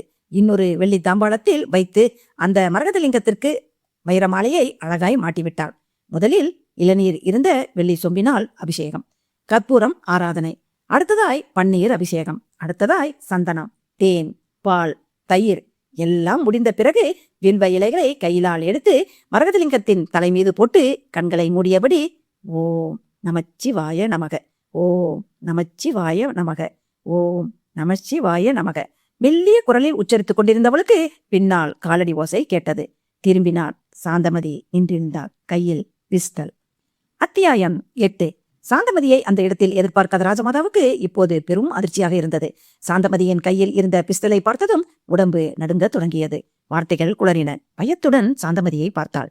நீ நீ சாந்தமதி சிரித்தாள். எதுக்காக வந்திருக்கேன்னு இன்னும் புரியலையா? சமத்தா நல்ல பொம்பளையா அந்த மரகதலிங்கத்தையும் வைரமாலையையும் அந்த வெள்ளி பேழைக்குள்ளார வச்சு என்கிட்ட கொடுத்துடு. இல்லாட்டி அநியாயமா உன்னை சுட்டு கொல்றாப்புல இருக்கும். அடி பாதகி பெண்ணே, இப்படி ஒரு மோசக்காரியான உனக்கா இத்தனை நாளும் என் மாளிகையில விருந்து சாப்பாடு போட்டேன். ஐயோ, என் தலையில நெருப்பு அள்ளி நானே கொட்டிக்கொண்டேனே. ஆராய்ச்சி செய்ய வந்திருக்கிறோம்னு என்ன நம்ப வச்சு நயவஞ்சகமா ஏமாற்றிய உன்னை இந்த பாவம் சும்மா விடவே விடாது. எங்க அவங்க? உன் கூட இருந்த அவங்களும் இப்படிப்பட்டவங்க தானா? சியாம் சுந்தரம், பிரபுராமம் தானே. அவங்க 2 பேரும் அவளோட இந்த பூஜை அறைக்கு வெளியில காத்துக்கிட்டு இருக்காங்க. ஆடி பாவி, நீங்க உருப்படவே மாட்டீங்க. எல்லாம் டாக்டர் கோபாலியால வந்த பிணை. ஏ கிழவி, உனக்கு ஒரு உண்மையை இப்போது சொல்றேன். எங்களை இந்த மரகதலிங்கத்தையும் வைரமாலையும் திருடி வர செய்ததே அந்த டாக்டர் கோபாலி தான். என்னது? ராஜமாதாவுக்கு மார்புகள் வலித்தன. நேரமாகுது. உன்னோட பேசிக்கொண்டே இருந்தால் பொழுது விடிஞ்சிடும். சீக்கிரமா அந்த வெள்ளி பேழைக்குள்ள மரகதலிங்கத்தையும் வைரமாலையும் வச்சு தந்துடு. மாட்டேன். உனக்கு அவ்வளவுதான் மரியாதை? கொலைகார பெண்ணே, உன்னை கெஞ்சி கேட்டுக்கிறேன். இந்த ஜமீனையே வேணும்னாலும் உன் பெயருக்கு எழுதி வைக்கிறேன். ஆனா இந்த மரகதலிங்கத்தையும் வைரமாலையும் மட்டும் கேட்காத. இது பரம்பரை பரம்பரையா எங்க ஜமீன் முன்னோர்கள் தங்கள் உயிரினும் மேலா பாதுகாத்து வர்ற பொக்கிஷம். என் உயிரே போனாலும் இதை நான் தரமாட்டேன் என ஆவேசமாய் அவள் கத்தினாள். சாந்தமதிக்கு எரிச்சலாய் இருந்தது. உன்னை கொல்றது பாவோன்னு யோசிச்சேன். ஆனா நீ தான் செத்தே தீருவேன்னு அடம்பிடிக்கும் போது நான் என்ன செய்யட்டும்? சாந்தமதி பிஸ்டலை உயர்த்தி ராஜமாதாவின் நெற்றி பொட்டுக்கு நேரே பிடித்தாள். ராஜமாதாவுக்கு கண்கள் இருட்டியது. வியர்வியில் உடம்பு நனைய அதல பாதாளத்தை நோக்கி தான் செல்வதைப் போல இருந்தது. ஆ, நெஞ்சை பிடித்துக்கொண்டு பேச்சு மூச்சின்றி தடாலென கீழே சாய்ந்தாள். பூஜை அறையை விட்டு வெளியே வந்தாள் சாந்தமதி. முகத்தில் வெற்றி புன்னகை பூத்திருக்க, ஒரு கையில் அந்த வெள்ளி பேழை, இன்னொரு கையில் பிஸ்டல். அவளை கண்டதும் ஷியாம் சுந்தரும் பிரபுராமும் ஓடி வந்தார்கள். சாந்தமதி, காரியம் என்னாச்சு? சக்சஸ். அந்த வெள்ளி பேழையை அவர்களிடம் நீட்டினாள். வாங்கி அவசரமாய் திறந்து பார்த்துவிட்டு வாவ் என்று முகம் விரித்தார்கள். சந்தோஷத்தில் திக்கும் காடி போனார்கள். கிணத்த க்ளோஸ் பண்ணிட்டியா? இல்ல. ஏன்? கிணத்துக்கு பயத்துல பேச்சு மூச்சு இல்லாம போய் மயங்கி கீழே விழுந்துட்டா. விட்டுட்ட. சரி, பரவாயில்ல, விடு. மூவரும் எதிரே இருந்த அறைக்குள் நுழைந்தார்கள். சீக்கிரமா நம்மோட சூட்கேஸு பேக்கையெல்லாம் எடுங்க. இந்த மாளிகையை விட்டு கிளம்பிடலாம். சாந்தமதி அவசரப்படுத்தினார். ஷியாம் சுந்தரும் பிரபுராமும் ஒருவர் முகத்தை ஒருவர் பார்த்து கொண்டார்கள். பிறகு, சாந்தமதி, அந்த பிஸ்டலை இப்படி கொடு. ஷியாம் சுந்தர் கேட்க பதில் பேசாமல் அவனிடம் அதை நீட்டினார். பிஸ்டலை வாங்கிய ஷியாம் சுந்தர் சித்தபடியே சட்டன பிஸ்டலை பிரபுராமின் நெஞ்சுக்கு நேரே பிடித்தான். ஏய், என்னது, விளையாடுறியா? பிரபுராம் சிரிப்பாய் கேட்க, நான் எதுக்கு விளையாடணும்? இது இது பிஸ்டல். பிரபுராமின் முகத்தில் இருந்த சிரிப்பு காணாமல் போயிருக்க பயத்தோடு ஓரடி பின்னால் நகர்ந்தான். பிரபுராம், நானும் சாந்தமதியும் எவ்வளவு தீவிரமா காதலிச்சுக்கிட்டு இருக்கோங்கிற விஷயம் உனக்கு தெரியவே தெரியாது. தெரிஞ்சிருந்தா அன்னைக்கு என்கிட்ட காரியம் முடிஞ்சதும் சாந்தமதிய தீர்த்து கட்டலாங்கிற ஐடியாவை பத்தி சொல்லியிருக்க மாட்டேன். நீ அப்படி சொன்னப்போ எனக்கு ஷாக்கா இருந்துச்சு. இப்படி நினைக்கிற நீ கடைசியில என்னையுமே தீர்த்து கட்டிட மாட்டேன்னு என்ன நிச்சயம்? அந்த சமயம் உன்னோட யோசனைக்கு கட்டுப்படுறாப்புல நடிச்சேன். நீயும் நம்பிட்ட. இந்த விஷயத்த இந்த நிமிஷம் வரைக்கும் சாந்தமதி கிட்ட சொல்லவே இல்லை. காரணம், சாந்தமதி உன்னை விரோதியா பாப்பா. அந்த பார்வையே என்னை காட்டி கொடுத்துரும். அதனாலதான் காரியம் முடியட்டும், அப்புறமா உனக்கு ஒரு முடிவு கட்டலாம்னு காத்திருந்த. இப்ப காரியம் நல்லபடியா முடிஞ்சிருச்சு. உனக்கு இப்ப ஒரு முடிவு கட்ட போறேன். இதுக்கு பேருதான் கூட இருந்தே குழி பறிக்கிறதுங்கிறது. ஷியாம் சுந்தர் சொல்ல பிரபுராம் கைகளை மேலே உயர்த்தியபடி சப்தமாய் சொன்னான். ஷியாம் சுந்தர், வேண்டாம், பிஸ்டலை கீழே போடு. சாந்தமதி, நீயாவது ஷியாம் சுந்தர் கிட்ட எடுத்து சொல்லு. நான் உன்னை கொல்லணும்னு சொன்னது தப்பு, ரொம்ப தப்பு. மன்னிச்சுடு. அதுக்காக இப்படி என்ன வேண்டாம். ப்ளீஸ் ப்ளீஸ், எனக்கு எதுவுமே வேண்டாம். டாக்டர் கோபாலி தர்ற என்னோட பங்கு பணத்தையும் உங்ககிட்டயே கொடுத்துட்றேன். என்னை உயிரோடு விட்டுடுங்க. கண்களில் கண்ணீர் வழிய கதறினான். கால சுத்தின பாம்பு கடிக்காம போகாது. அந்த பாம்பை அடிச்சு கொண்டுடணும், இல்லாட்டி நாம செத்துட வேண்டி வரும். சோ சாரி பிரபுராம், நீ சாகிறத தவிர வேறு வழியே இல்ல. நோ நோ, என்னை விட்டுடு ப்ளீஸ், பிரபுராம் கதறினான். அதற்குள் சைலன்சர் பொருத்தப்பட்ட அந்த பிஸ்டலின் டிக்கரை அழுத்த ஆ, பிரபுராமின் நெஞ்சுக்குள் தோட்டா பாய்ந்தது. குருதி வழிய பிரபுராம் மார்பை பிடித்துக்கொண்டு சரிந்தபடியே துரோகி என்றான். உயிர் பிரிந்திருந்தது. சாந்தமதி அதிர்ச்சியில் உறைந்து போய் நிற்க பிரபுராமின் உயிரற்ற உடம்பை அறையின் ஒரு ஓரத்திற்கு எட்டி உதைத்துவிட்டு மெல்லிய குரலில் சொன்னான். சாந்தமதி, சீக்கிரமா கிளம்பு. இந்த மாளிகையை விட்டு போயிடலாம். எங்க போக போறோம்? இது என்ன கேள்வி? டாக்டர் கோபாலி கிட்டதா? வேண்டாம், அவர்கிட்ட நமக்கு என்ன இனி வேலை? சாந்தமதி, நீ சொல்றது புரியலையே. கஷ்டப்பட்டது நாம, முழு பலனையும் அனுபவிக்க போறது டாக்டர் கோபாலி. இதுக்கு ஏன் நாம உடன்படணும்? விலை மதிக்க முடியாத இந்த மரகதலிங்கமும் வைரமாலையும் பல கோடிகள் மதிப்பு உடையவை. அதனால நமக்கு டாக்டர் கோபாலி தரப்போறதோ சில லட்சங்கள் மட்டுமே. அதனால நிறுத்திவிட்டு தொடர்ந்தாள். அதனால நாம் இனி டாக்டர் கோபாலியிடம் போக போறதில்ல. இந்த மரகதலிங்கத்தையும் வைரமாலையும் எடுத்துக்கொண்டு எங்கேயாவது சென்று தலைமறைவாகி விட போதும். பிறகு 5-6 மாதங்களுக்கு பிறகு நாமே இந்த மரகதலிங்கத்தையும் வைரமாலையும் சேல்ஸ் செஞ்சு கோடிகள்ல புரளப் போகிறோம். எப்படி என் ஐடியா? அபாரமான மூளை உனக்கு Santhamathi. Fantastic idea. I am ready. அவளை கட்டி அணைத்து முத்தமிட்டாள். பிறகு பிஸ்டலை சுட்கேஸ்னுள் வைத்து மூடினான். வெள்ளி பேழையை வைத்து ஜிப்பை இழுத்து மூடி ஏர்பேக்கை தோளில் மாட்டிக்கொண்டான். வா, போயிடலாம். அவள் இடுப்பில் கையை வைத்து அணைத்தபடியே அறையை விட்டு வெளியே வந்தான். இருவரும் மாடிப்படிகளில் இறங்கினார்கள். சாந்தமதி கிசுகிசுத்தாள். ஷியாம் சுந்தர், கொஞ்சம் மெதுவா நடங்க. இங்க ஏதாச்சும் ஒரு அறையில தான் மங்கா படுத்து கிடப்பா. முழிச்சுக்க போறா. முழிச்சிட்டா நமக்கு என்னவா? சப்தம் போடுவாங்கறியா? போடட்டுமே. நம்ம கிட்டதான் பிஸ்டல் இருக்கே. அவ கதையையும் முடிச்சிட்டு போறோம். மறுபடியும் இன்னொரு கொலை வேண்டாம். பாவம், அவ சாதாரண வேலைக்காரி. பொழைச்சிட்டு போகட்டும். பாத்தியா, உன் பொம்பளை புத்திய காட்டுறையே. பேசாம வாங்க. இருட்டில் நிதானமாய் இருவரும் வெளிக்கதவை நெருங்கினார்கள். அப்போது அவர்களுடைய முதுகுக்கு பின்னால் அந்த பழகிய குரல். Mister Shyam Sundar sir, miss Santhamathi madam, please. திரும்பினார்கள். அதிர்ந்தார்கள். இறுக்கமான ஜீன்ஸ் பேண்ட்டுக்கு மேலே தொளதொளா வென்ற பனியன் அணிந்து விரித்து போட்ட தலைமுடியோடு கையில் அந்த காலத்தில் ஜமீன்தாரர்கள் மிருகங்களை வேட்டையாட பயன்படுத்தும் பெரிய வேட்டை துப்பாக்கியை ஏந்தியபடி அந்த உருவம் அசையாமல் நின்றிருந்தது. இருட்டுல என்ன அடையாளம் தெரியுதா? தெரியுது. சாந்தமதியும் ஷியாம் சுந்தரும் எச்சில் விழுங்கினார்கள். அப்போ நான் யாருன்னு சொல்லுங்க பார்க்கலாம். மங்கா. S, correct. மங்கா சிரிக்க ஷியாம் சுந்தர் சீறினான். மங்கா, யார் நீ? உனக்கே இந்த ஆகாத வேலை? ஆகாத வேலையா? நல்ல கதையா இருக்கே. காத்திருந்தவன் ஒய்ஃப நேத்து வந்தவன் கிட்னாப் பண்ணிக்கிட்டு போறாப்புல போறீங்க. எப்படி விடுறது உங்களை? முதல்ல பிஸ்டல் இருக்கிற அந்த சூட்கேஸையும் வெள்ளிப்பேலை இருக்கிற ஏர்பேக்கையும் இப்படி என் பக்கமா தள்ளி விட்டுட்டு பிறகு அமர என் கதைய கேட்கலாம். மங்காவின் குரலில் கடுமை பீறிட்டது. மங்காவா இது? யார் அவள்? என்னமாய் அதிகாரம் செய்கிறாள்? தோற்றமே மாறி குரலே மாறி. இதென்ன புது சிக்கல்? ஷியாம் சுந்தரும் சாந்தமதிக்கும் குழப்பத்தில் எதுவுமே புரியவில்லை. மௌனமாய் சிலையாய் நிற்க மங்கா மறுபடியும் அதட்டினாள். சொன்னது காதுல விழல. சொன்னதை செய்யுங்க. இல்லாட்டி வேண்டாம், சுட்டுடாத. அப்போ சொன்னதை செய்யுங்க. சாந்தமதியும் ஷியாம் சுந்தரும் ஏமாற்றம் பரவிய முகத்தோடு சூட்கேஸையும் ஏர்பேக்கையும் தரையில் வைத்து ஒரே தள்ளு. அது மங்காவின் காலுக்கு பக்கமாய் வந்து விழ, நன்றி. மங்கா சிரித்தார். யார் நீ? சொல்றேன். என் பேரு மங்கா இல்ல, ரீட்டா. ரீட்டாவா? S, Rita. உனக்கென்ன இங்க வேலை? இதோ இந்த வெள்ளி பேழைக்குள்ள இருக்கிற மரகதலிங்கமும் வைரமாலையும் கவர்ந்துக்கிட்டு போறதுதான் என்னோட எய்ம். பம்பாயை சேர்ந்தவன் நான். எல்லா மொழிகளும் எனக்கு தெரியும். எப்படி வேணும்னாலும் வேஷம் போடுவேன். எல்லாம் எனக்கு கைவந்த கலை.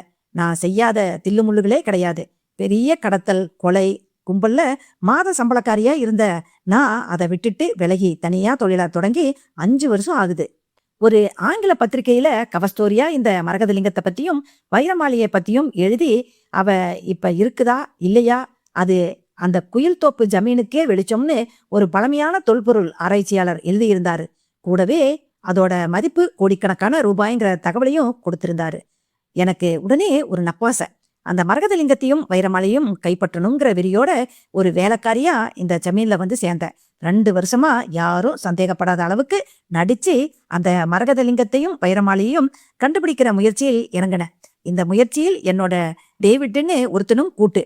அப்பப்ப ராத்திரி நேரத்துல மாளிகைக்கு வந்துட்டு போவான். இது யாருக்கும் தெரியாது.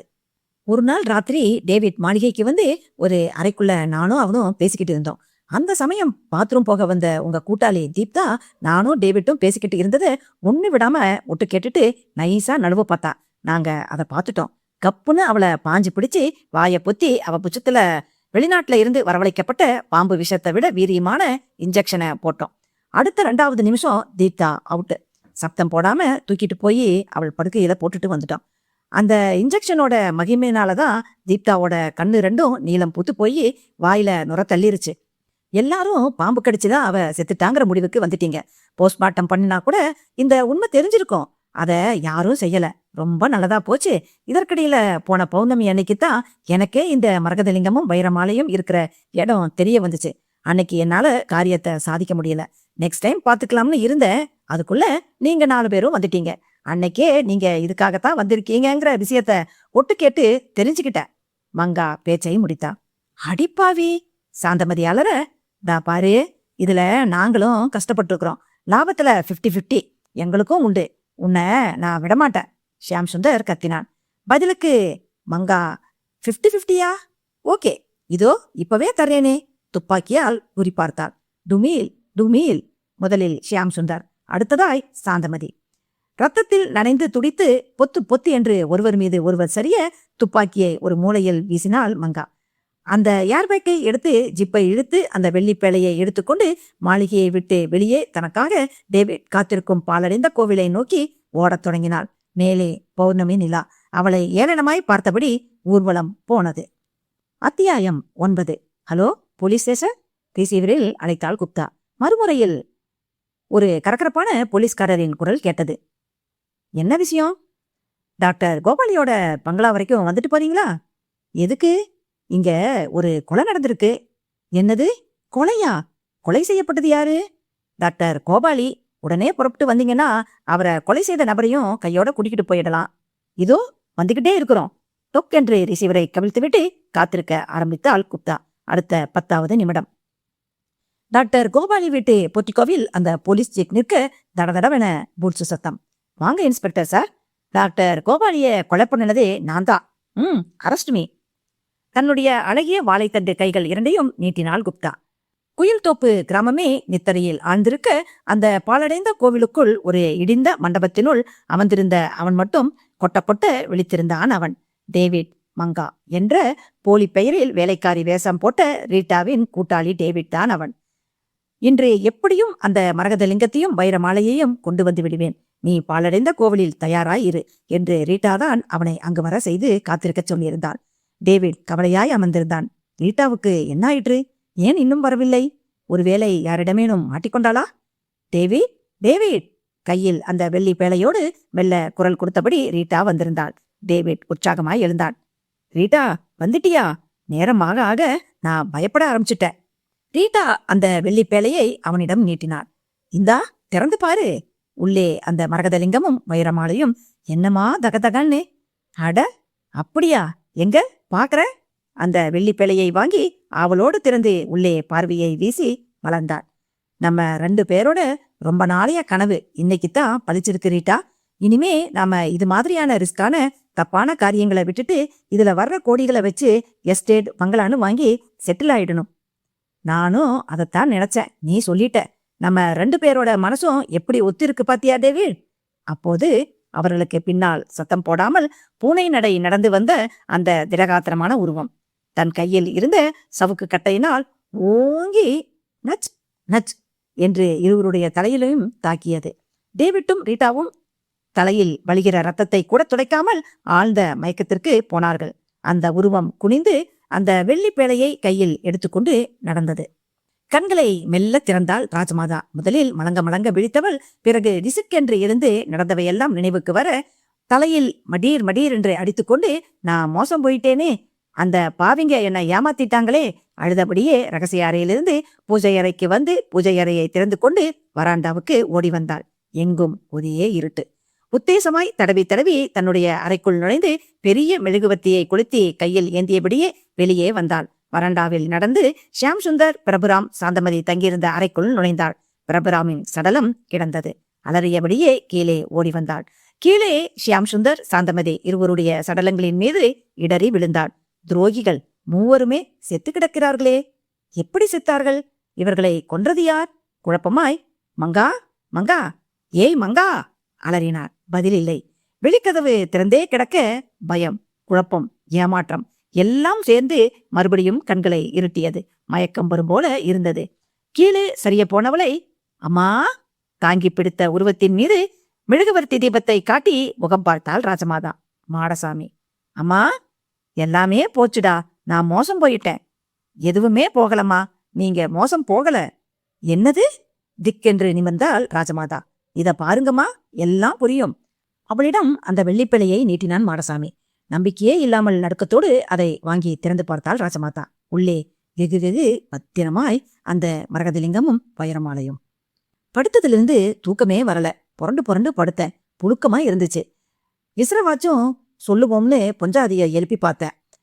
அவ அசைற மாதிரியே தெரியல. சரி, காத்தாட வாசல்ல வந்து கைத்துக்கட்டல செத்த நாளி படுக்கலாம்னு வெளியில வந்தேனா, அப்பத்தான் யாரோ ஒரு உருவம் கையில எதையோ வச்சுக்கிட்டு ஓட்டம் ஓட்டமா நம்ம ஊரு பல்லடைஞ்ச கோயில் இருந்த பக்கமா போய் கொண்டு இருந்துச்சு. இந்நேரத்துல அங்க யாருக்கு என்ன வேலைன்னு யோசனையோட கையில ஒரு விறகு கட்டையோட அந்த உருவத்து பின்தொடர்ந்து போனேன். கிட்ட போய் பார்த்தா அது நம்ம மங்கா. யாரோ ஒரு தடியன் கிட்ட இந்த பெட்டிய திறந்து காட்டி என்னமோ பேசிக்கிட்டு இருந்தா. என்னமோ அவகிட்ட தப்பு இருக்குன்னு தோணுச்சு. கட்டையால 2 பேரையும் போட்டு தள்ளிட்டு இந்த பொட்டியை தூக்கிட்டு வந்துட்டேன். மாடசாமி சொல்லி முடிக்க ராஜமாதாவின் கண்களிலிருந்து கண்ணீர் வழிந்து கொண்டிருந்தது. கைகளை குவித்து அவனை கும்பிட்டான். மறுநாள் காலை டாக்டர் கோபாலி பற்றி குப்தா சொன்ன வாக்குமூலம் பற்றி விசாரணை நடத்துவதற்காக குயில்தோப்பு கிராமத்தில் ஜமீன் மாளிகையில் இருக்கும் ஷியாம் சுந்தர், பிரபுராம், சாந்தமதி மூவரையும் தேடி போலீஸ் ஜீப் அந்த கிராமத்தினுள் நுழைந்தபோது அவர்களிடம் மயக்க நிலையில் கட்டி வைக்கப்பட்டிருந்த டேவிட் ரீட்டாவையும் உயிரற்ற நிலையில் சடலமாய் போர்த்தி வைக்கப்பட்டிருந்த ஷியாம் சுந்தர், பிரபுராம், சாந்தமதியையும் ராஜமாதாவும் ஜமீன் மக்களும் ஒப்படைத்தார்கள்.